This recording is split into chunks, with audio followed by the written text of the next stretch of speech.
Ngarang numidang waram ikhang khanghaudana senjam chirang maning lekaida kuki militant singna drone sisinaduna thadarakpa bom na panbadagi mioi ahum wantham sanathoi chahi kungataru wantham sanatomba amadi wantham jotin asok apan nangkhi soklaba singi manungda sanatombi di kharathina sokpadagi ngasi operation tawragani haina asokpa Wantham Jotina Fundurakli, Mahakna Makataraduna Haikibada, Narang Tokiba Togdok Adu Yamanungai Taba Togdok Amani, Karisu Kangjadraba Kulai Supajadraba Misamda drone bombing Taraktuna Asok Apan, Kaya Yawa Fawa Lenga Natumin Lay Siliba Asi, Jingya Tamyada Layriba Miam Karam the Hingu Haibano Haina Hanglake.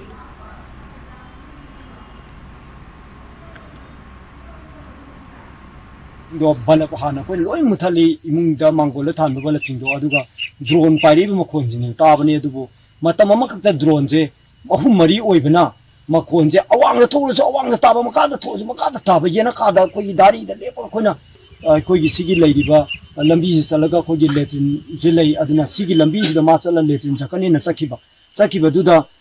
drone pari hena koina dari da gi lepo ga lawba ma Machi in the Antalashal Hive, the Gima, Nakal Sig, the Lashalaga Lepazani. Adubu, drone G, Ma Ubodagi, drone Gina bomb, the Tadar Pomatamda, Masi Lachangre, Kambadagi, High Opada, Taba Mapa,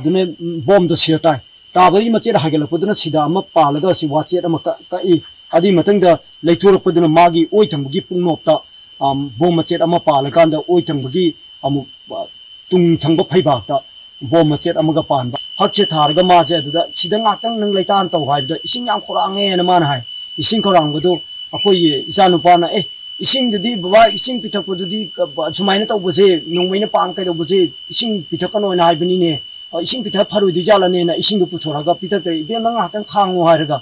maje ising taktana lehale ngi leithorok tingai tanja da ai ne hek tumbagi ka do aduda ani suba bom amamu thadaraga tinje pungpa phakai adu phakai bagi Tauringagi talak to the lap of the Paglang, the Pagdoga Lapana Igi, Oitambagi Pambo, Marusida Masida, Makielaga, bombs in a parley, ado I Paglang to give Manung Tambai to Manka, Motadaina, Sang Silas in October Tanzado, Oitam Tadi, I see them Bazuya. Mohamasi, Sendam Chirangani, Sendam Chirang Haribama from Masidangang, Namidang Warampung to Makaitaba Matamda, Akogi Watam, Jotin, Hariba, Yambasigi, Anna Sigi Yumda. Akogi cooking militant chingna akogi drone bombing tawduna ahanba drone bombing asi akogi nakanda akogi yengol ma lei yengon gi hek nakan sida ama thadare aduga ani suba bombing dana koi imungda ama thadare aduga aroi batana akogi mamang ga khachakhalaga leiba changol ama da thadabadagi akoi asok open kar yaure hariba jotil haiba yambajigi imungda thadarakpa duda ahanba bombing da Hariba, Hogi, Yum Stelaiba, Watam Sanatombi, Haiba, the Machama, Puketa, Bom Machin and Pandri Shoe, Adugi Matakta, Marsho Ena, like a Navagi, Cano Low Propa, Manaupa, Watam Sanatomba, Hariba, Manaupa, Sina, P. Low Propa Tanging Eda, Bom Anishuba, Bom Tadara Kogi, Sapuduna, Matakta, Hogi, Yungi, Matakta Selling, Habagi, Paidenduna. Ti aga tarak padagi makokta shoe aduga makha tarak pada hogi makong du shoe aduga loina na hojiki chana tombi amadi chana tombagi makura watham jotin hariba hal asiju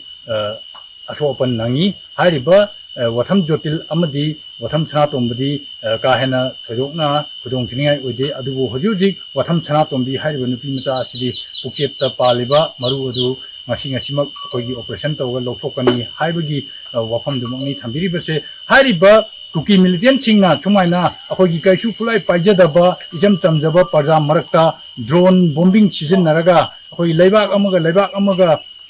lan chokna bagi tata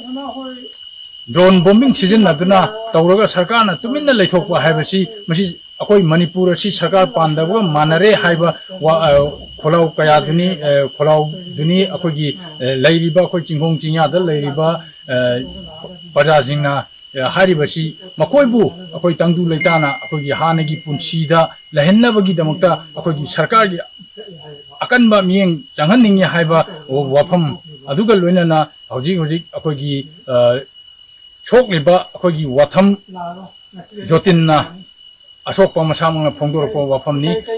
Hiram मसिगी मतंग द पौदम जैबा 79 लाइसम इले TV news Chirang